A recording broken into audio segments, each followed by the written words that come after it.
Mempachutu chuasach. When kak share royo me beluya. I was on what about Kawait on ya, Komaya. I will men share on child chorus with a medeleme. Como pilanane. Puagi Kosanti. Jesus Masani. Challenge kak. We are Murina Gochin Yasata Sangmela. Amen. Swimming ko sa mo, chorus tumaran kaon Jesus. Kalanganan kaon ng coach po naman maur. Wherever you are, wasa kami unimiyan. Coach pa ko ang kamoy, miya sa kon mong coach plan po naman maur. Planan coach ang kachayl, kachaylan kakaan ke mauran pipol, o maur sojak.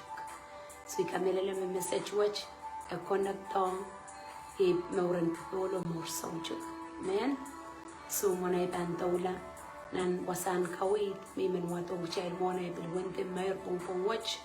ay biban pagita child ang kapaka child ini puno kapaka petana chaka angrom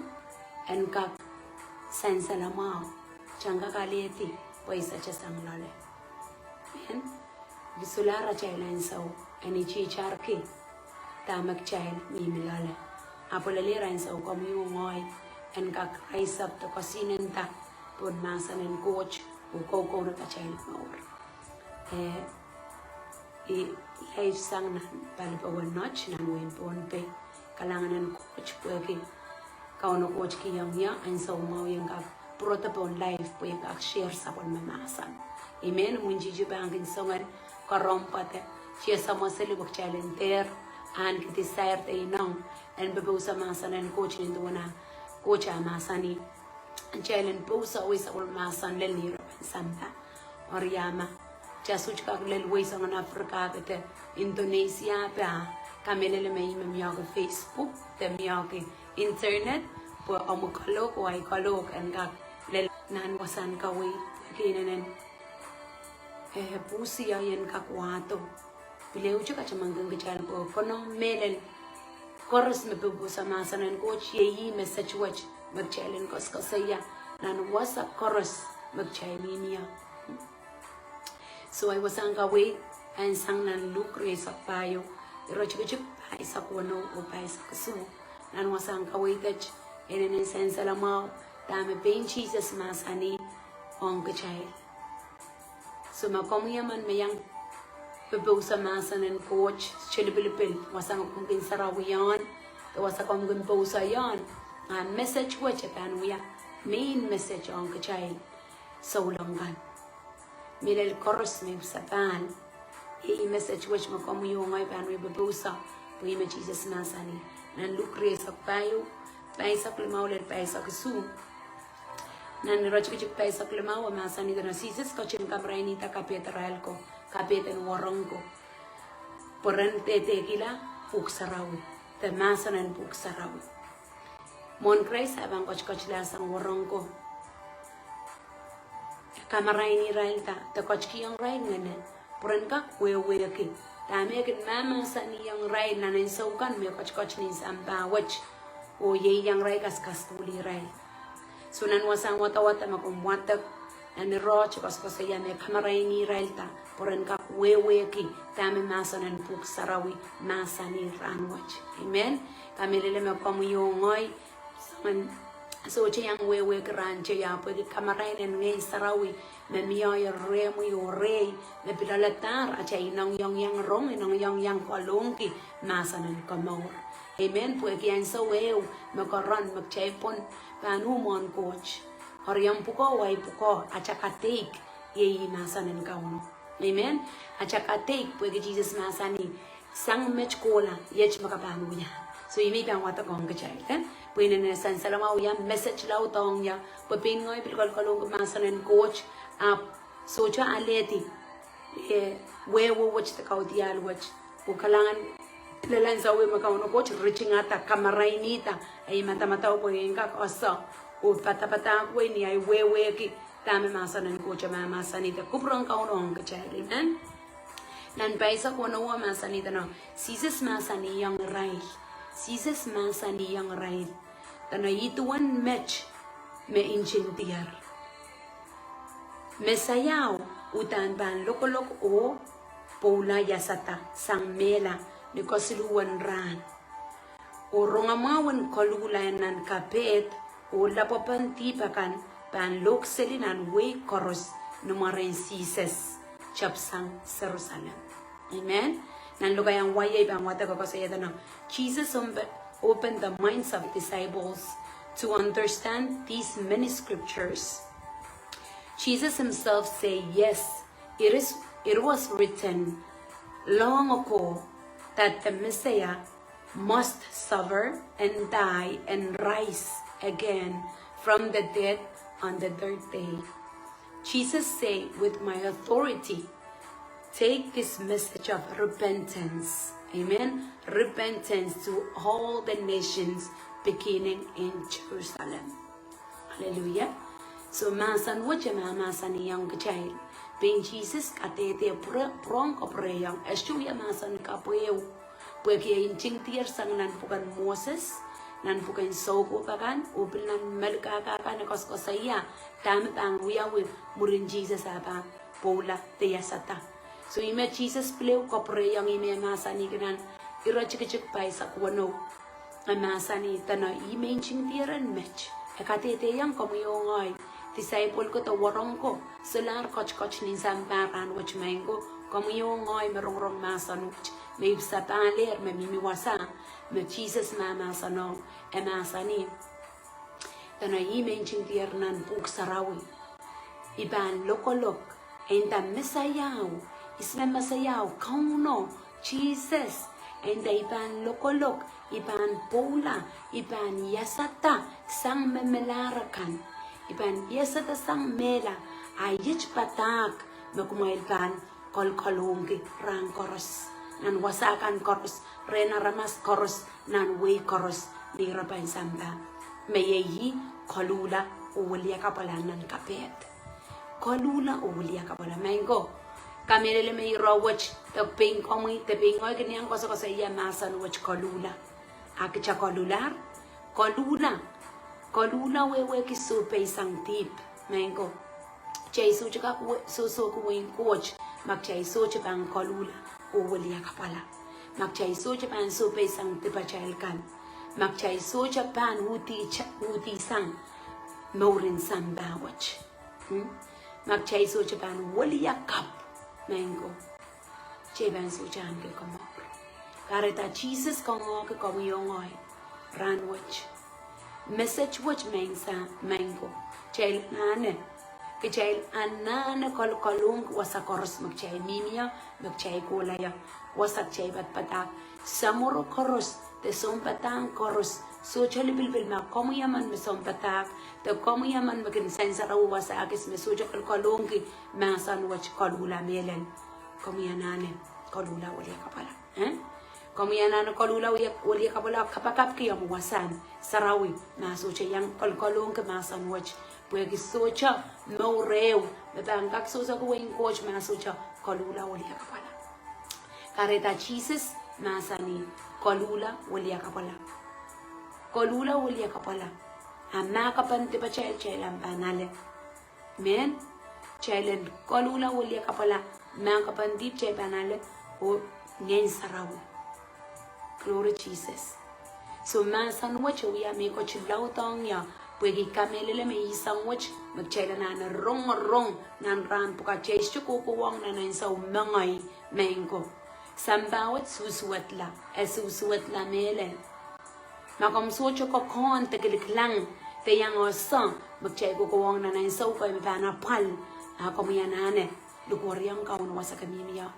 lukwariang kaun ukiyang ko chamor Pagkingin sarawian kamaraini komi ninduan kasacha katete yang kecil bekrais kamaraini ada isme song kamarain isme bangka wewe yang kecil tama ko to mocha te songan maur tamak chami milale ma kaperen coach tes kaperen kauno ye krais kichaban socha ka kosa chaban socha kaklang law kicha kasamo kaun Jesus Koluhla ulia kapala ipsaban mango ipsaban ye Koluhla ulia kapala Akcheman socha mo itong Jesus na chamor abana polong komi kan yang perta kechan yang kenang tame wiyu yauran watch kauno inen moket laut mango apak chaiban socha pelata pulikiti inang no to kacha so bay sang te pachel kan o so bay lang kauno ko chaiga kachia sang mor socha ai karapa watch ma Christ coach kito Christ coach to po komyo ngoy en gagan ke kamor pena chakel pena chael kak chai socha kak pen pungla rengauno sanga chan kalangan en coach me coach ki yang chali ngin sarawi sang niya pula o yasata nan wasa katete Jesus masani ban lokolok pula yasata lokolok pula yasata sang silu prach maingo makom sa experience te kon na more kom lugor yang kauno itong ina na chamor magchasay kon lokolong Christ na chamor magchasay kon pula chakak menor aptame pula me koskosaya mela sang pinkicha mela sang peni nang chakan mela sang peni senecha acha maurin mas acha maur magchama maur gran wach pukchailen kak kapoyata prang kauno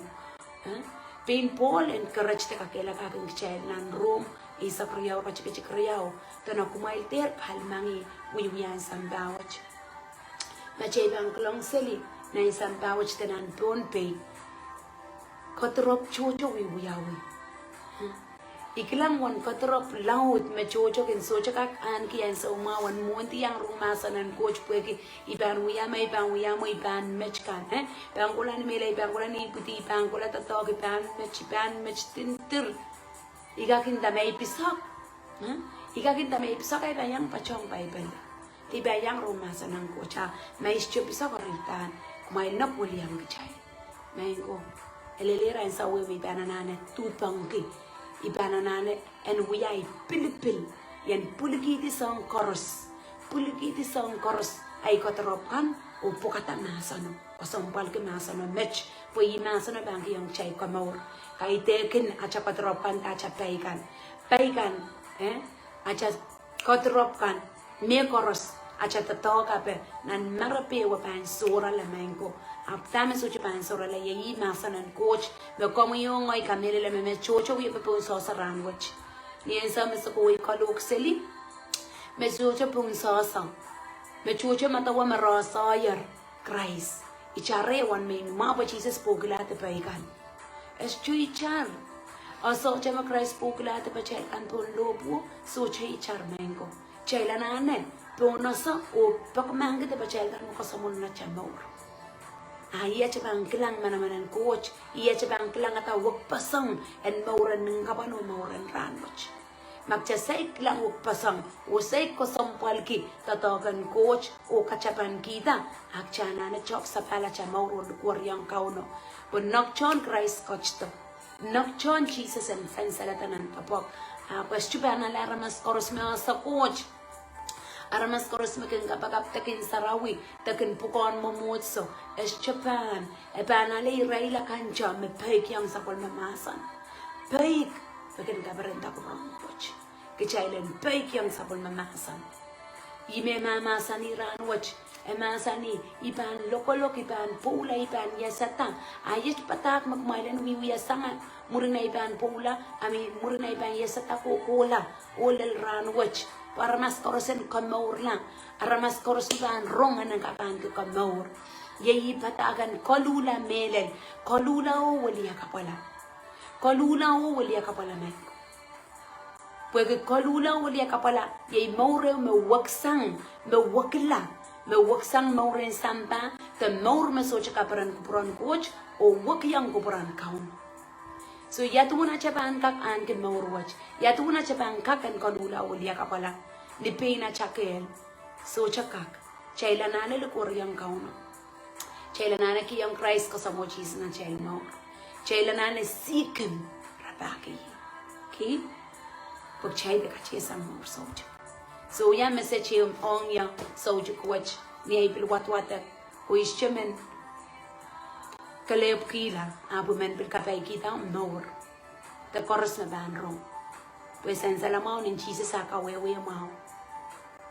Jesus konong lokolok es cho konong ekolong pula es cho ekonong yasata is jo sang bukat koros apo wiya pwe ko yo ngoyen kakan ke komor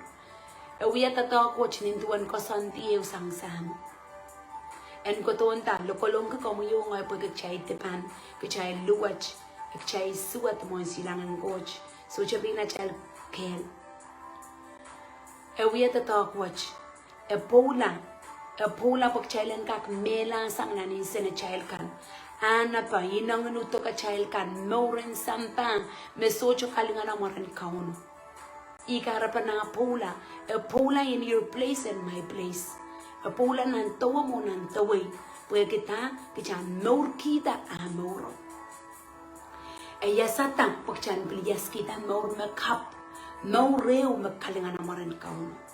so magchaso chakal kalinga na coach ran watch chanane so bay don kauno posolara enso ya dona ibe na sami kal kananga na marang kauno ibe busam sapol mamasan ibe pegyang sapol mamasan ai kosoi kal kalinga na marang coach ai mata wai moket ai ibuya amai kosoi so chakal kalinga na marang kauno ai moket ai mata so chakal kalinga na marang kauno so bay don kauno Koluhla ulia kapala ran watch amen Koluhla ulia kapala ampuko ay puko kalog masanan coach an saway chibang kating kita magchawya yung masanan ko na naisakira katiti yung chel mo kung yung ay mawya watchman sawin silasil sawin pepuk sawiyo sawiyo yayi masanan coach kichan kosa kosa iyaway so chali pilipili na yung saw ap kichan